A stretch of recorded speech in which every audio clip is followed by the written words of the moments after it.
you going to do since Monday with your teams in your organizations? So, dear guests, I've got the same question for both of you. What are your key takeaways after the 2-day forum? You've been listening almost to all panel discussions, which is such an intellectual load that is difficult to digest and to provide reflections right away. But at the same time, if you have 3 or 5 key takeaways, key ideas after 2 intense days of discussions and networking, what are these? Okay. Yeah, so sure. Thanks again for inviting me. So I've got a few points.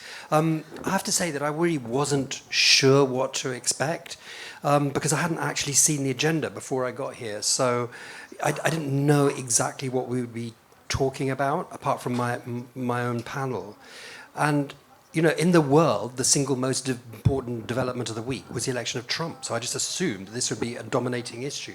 And that was a pretty big mistake. I mean, if Trump gets to hear about this, these 2 days, he's going to be very disappointed to discover that he was not the center of your attention. I have to say that I keep telling friends abroad and anyone who asks me about Ukraine, I just keep having to remind everybody that Ukraine is really a huge country. And so it really doesn't feel like there's war everywhere. I mean, of course, it hangs over everything.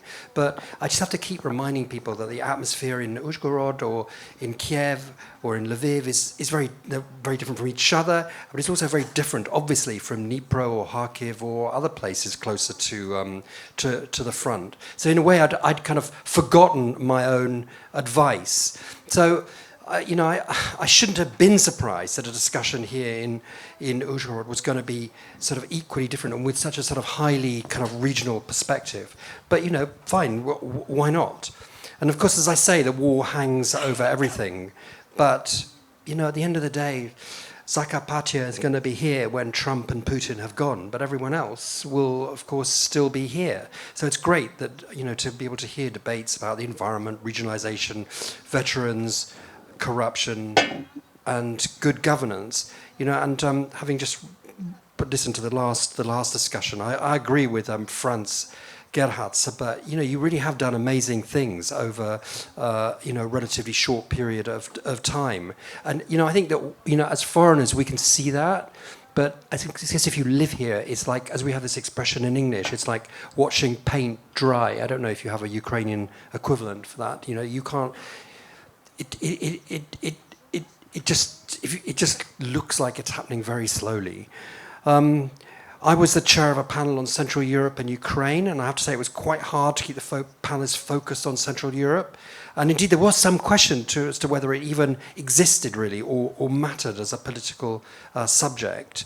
Some important points. Andras Ratz made an important point about, Hungary was not going to change any of its policies, at least until the election of 2026. But, as he kept pointing out, it's hemmed in, as are all other countries in the EU, by membership of the EU and NATO. And I as a foreigner, certainly learned a lot of stuff that's very familiar to you, or I was kind of like vaguely aware of, but it was kind of really good to hear it. Perhaps it's not politically correct to say that in terms of regions, there are kind of winners and losers in this war. And it's clear that, Zakarpattia is one of the winners. Inflow of business, new people who've more or less replaced those who've left. That was, I think, something was discussed yesterday. It was discussed yesterday. I think it would have been good to hear a bit more about demography, which is a subject which interests me, because that's really going to be one of the most important topics and issues after the war.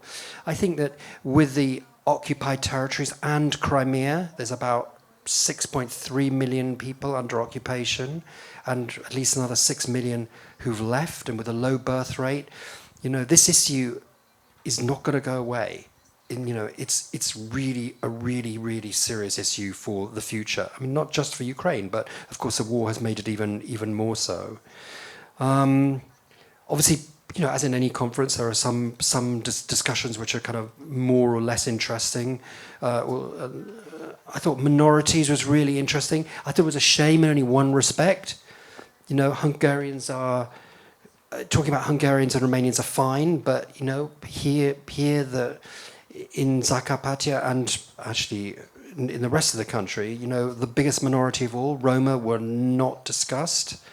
And I think that's a pity. I mean, obviously, I know why they're not discussed, and Hungarians and Romanians are, as a minority, are important because they have states which are going to protect their interests and can make life difficult for everybody else, and that's not the case with Roma. But you know, as I say, Ukraine needs to look after all of its citizens. And my final thought is, actually, in a way, it's a pity he wasn't here, but because he's funny. Bandy Schultz, a writer from Uzhgorod, and he said to me 2 years ago when I first met him, he said, you know, whichever country Transcarpathia is in, we're always so far from the capital. Where was the furthest you can possibly be, whether it was Vienna or Budapest or Prague or Moscow and now Kiev. He said, so we tend to be forgotten about here. But, you know, frankly, I was kind of heartened because what I heard today, or what I've heard in these last 2 days, made me think that you're quite capable of defending your own interests, both in Kiev at home and in the future in Europe too. So thank you very much. Thank you. Thank you for your remarks and for your main thoughts from your perspective. And Ваші погляди, Csilla. The same question for you, your key takeaways after the 2 days of our intense and dynamic discussions. Thank you for giving the floor to me. Really, these 2 days have been very intense but very interesting. And well, I will not try to retell you what you have heard over these 2 days for you not to be too scared. I'll try to be brief. And this is not going to be a marathon, this is going to be a sprint. I will outline 6 takeaways. Well, probably I wouldn't call them key takeaways. These maybe are not the core points because whatever we have heard over these 2 days needs still to be digested. But these are just the first ideas that came to my mind when I started thinking about key takeaways. So the core message of the forum, as for me, is as follows. We need to move towards our victory, towards the European integration. And it seems to me that that European integration will come as your victory. The other point is that the main process that is taking place now is, well, like other regions have revealed that there is a Zakarpattia region with its progress here. That's the same you should do for Ukraine among the EU member states. Well, then the third key takeaway. I don't know whether I should tell you about that, but I will not have a sound sleep if I don't. So let me share this information with you. So there was not a long discussion, just a mention of this issue, but I identified it correspondence. So the first correspondence was when there was the voting in the EU about Ukraine, and then Zakarpattia National Organization wrote a letter to the Hungarian government asking the Hungarian government to support Ukraine in the voting. Well, maybe here it was considered to be a symbolic step, but in practice it did nothing. It did not affect the voting process, and I think that the same holds true for the correspondence that we have now. Your communities are writing letters to our communities, asking them to address the Hungarian government, for the government to support the Zelensky peace plan. Well, this sort of correspondence is null and void. It seems to me it's something resembling us of the Soviet time when the staff of the company are writing to sub-top management. It seems to me it's no longer working. The fourth key takeaway, the main issue for the nationality issue, and let me be frank with you, is that everything is going to be Ukraine, and Ukraine will stay together with other peoples living in Europe. And it seems to me it would be wrong to focus too much on why you are like this and others are like they are. We just need to accept each other. Some European peoples are already living with you, these are Crimean Tatars, Hungarians, Romanians. So together we create one united Europe. The fifth key takeaway is that about our main hope. Well, this is probably a little bit subjective and personal, but sooner or later, every authority and government will have to listen to experts. Well, I'm saying this just to show that our work together with you is not in vain, though I'm not sure I will live up to that period in time.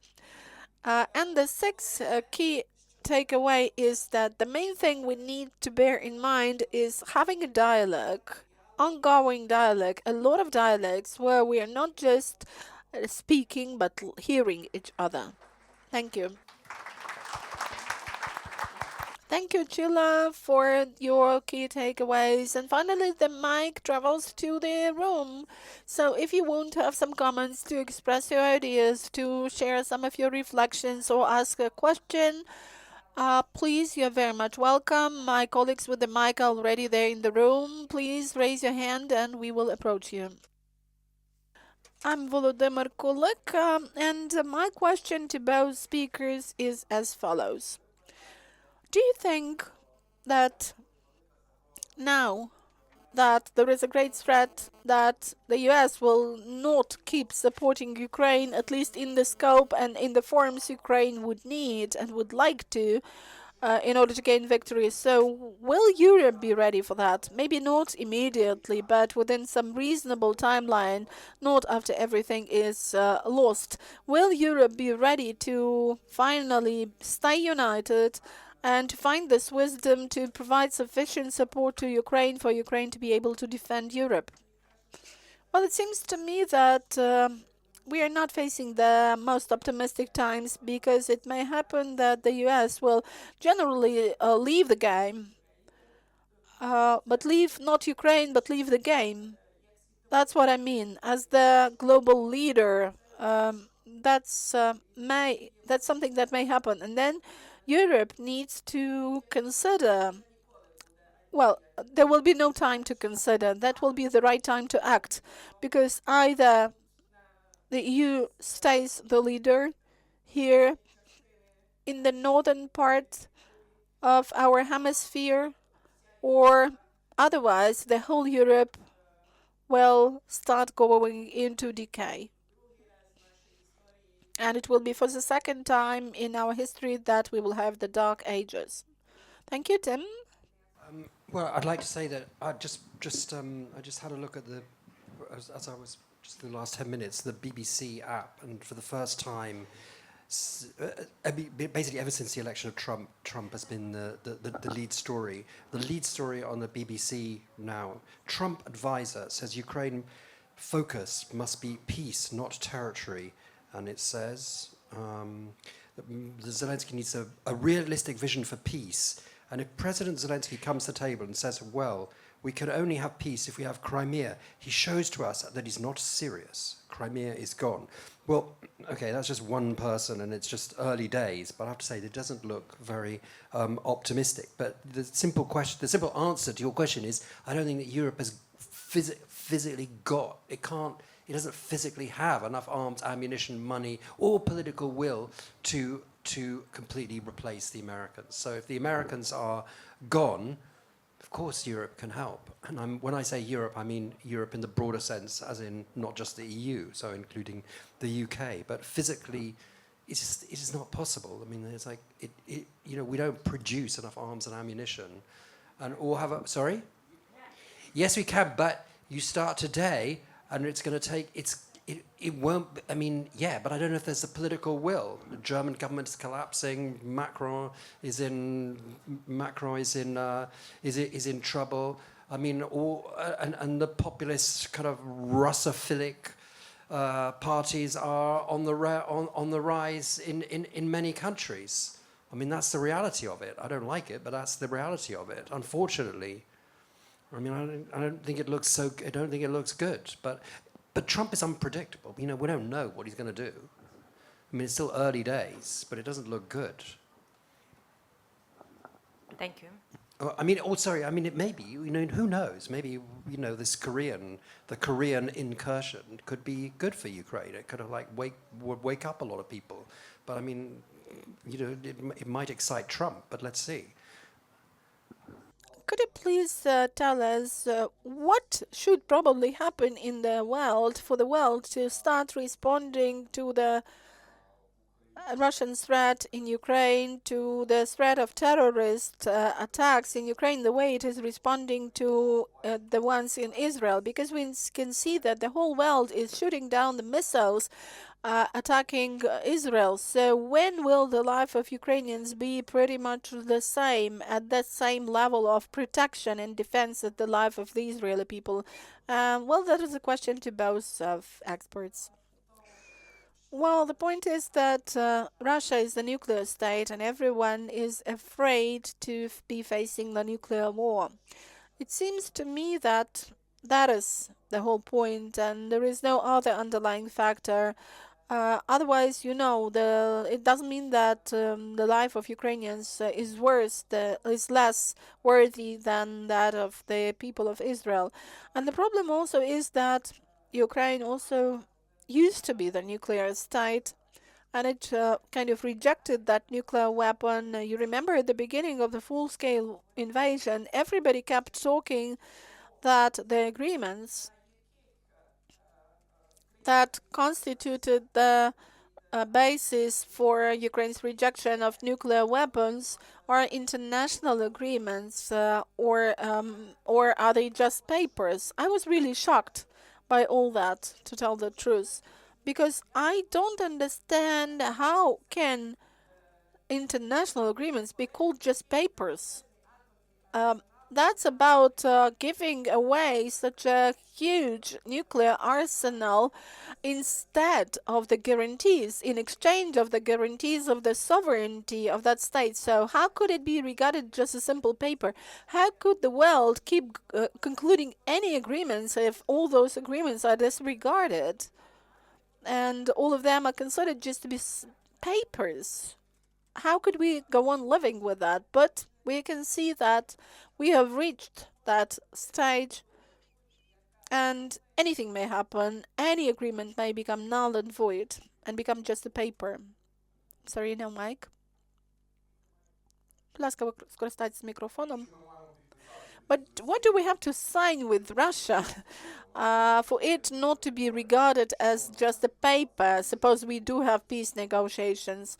Should it be a signature in blood? Should it be a special seal? What does Ukraine have to sign with Russia if Russia has violated all the international norms and agreements? I don't think, to tell the truth, that you can ever sign anything with Russia, that there may be a bilateral agreement. That must be a multilateral agreement only. I really support integration, Ukraine's integration in Ukraine and in NATO. And today there has been discussion of this issue and no offense taken, but were it not for that full-scale invasion, Ukraine would never become a member of NATO, and Putin did know this 100%, but now it's not that clear. And I don't understand what really matters for him, what victory would mean for him, but it seems to me that it will be victory in inverted commas if NATO accepts Ukraine. I mean, I don't know what else I can add. I completely agree. I mean, in a way, what you're saying, it's a rhetorical question. It's like we don't know what's going to happen with. We don't. Obviously, Ukraine needs proper security guarantees. Israel has a proper security guarantee. Japan has a proper security guarantee. You don't have to be in NATO to have a security guarantee. But whether you're going to get it, I don't know. I mean, this is a world of realpolitik, and with Trump elected, it's become even more so. Famously the most transactional of politicians. So we're literally in a period of unknown. But of course, in an ideal world, you would get proper security guarantees and not the 1994 sort of kind of vague kind of what was it? A vague assurance of sovereignty in exchange for giving up the weapons. There is a great threat that the peace that we now know of, I mean the world as we now know, I mean the earth, the globe, will not exist in the same format. Because of the US election and because of other factors, something will change. But here in Europe, all the more here in Ukraine, we have the heart and the soul of peoples reflected in their anthems, the way you have it in your anthem. So I do believe that something good will come of that. Your anthem is really the one I like so much.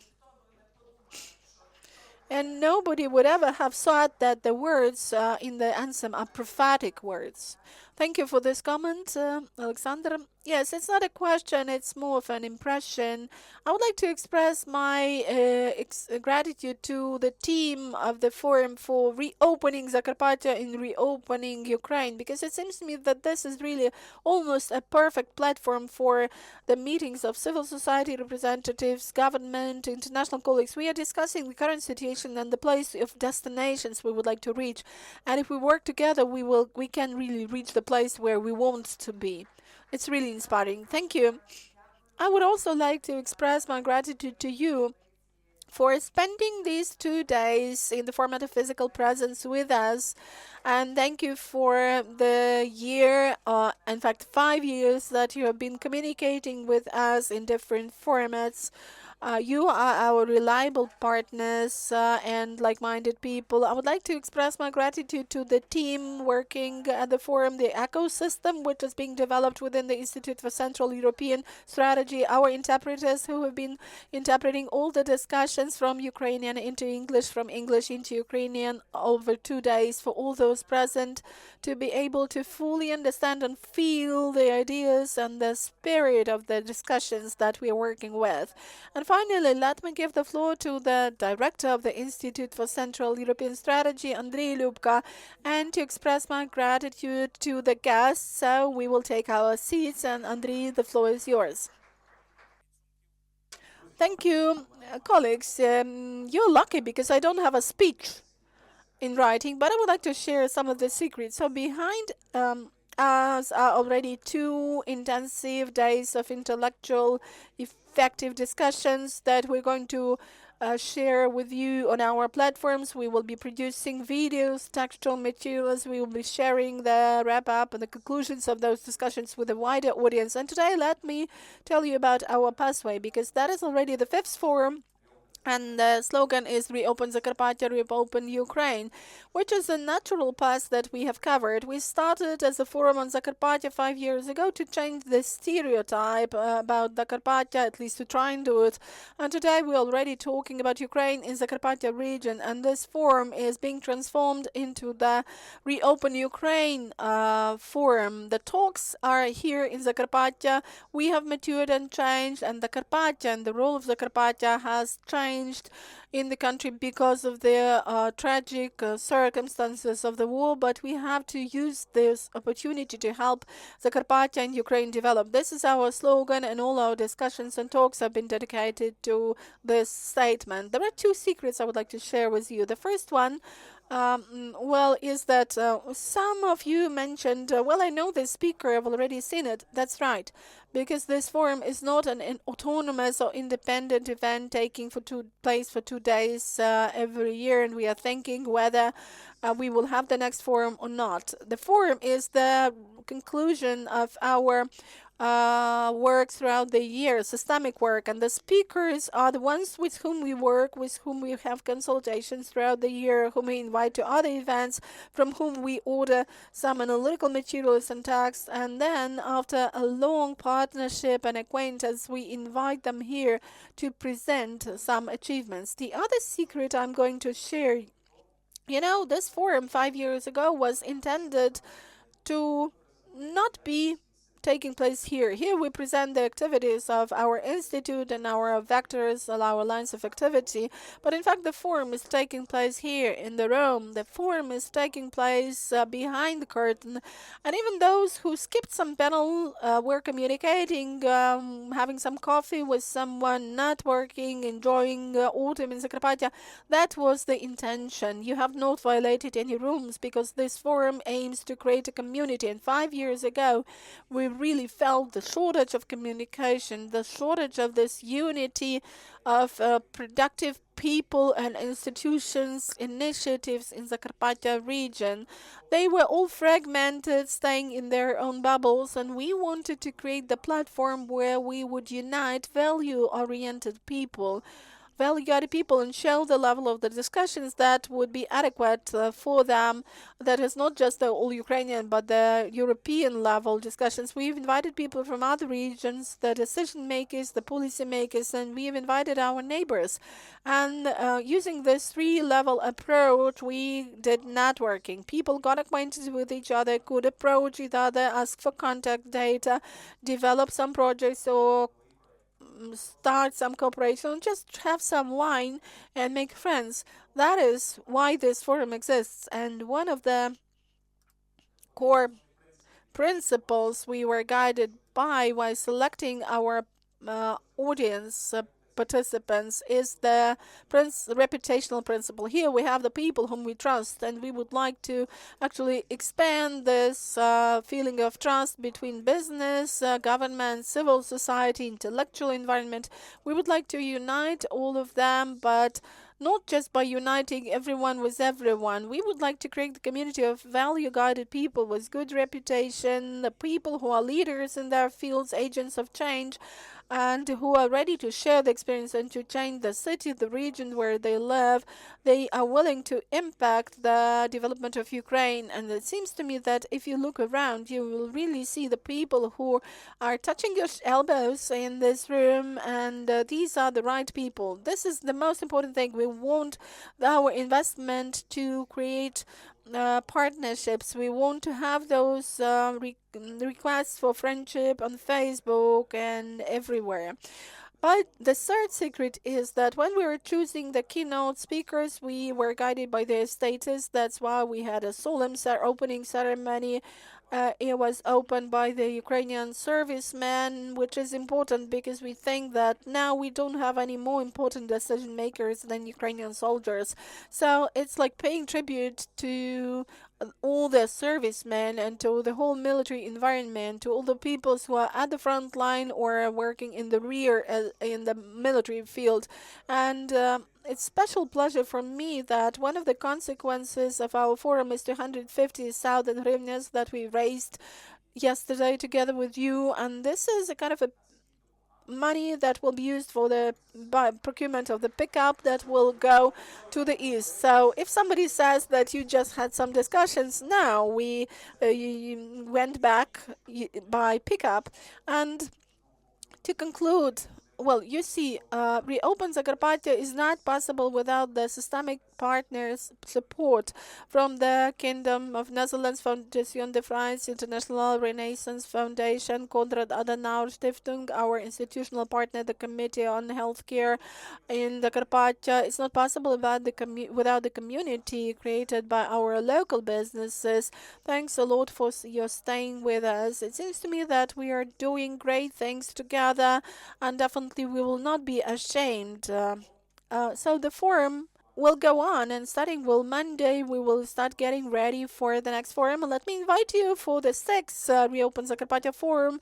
That will take place on the 7th and 8th of November 2025. Let's hope that we will have this forum in already peaceful Ukraine. Thank you for your support. Glory to Ukraine.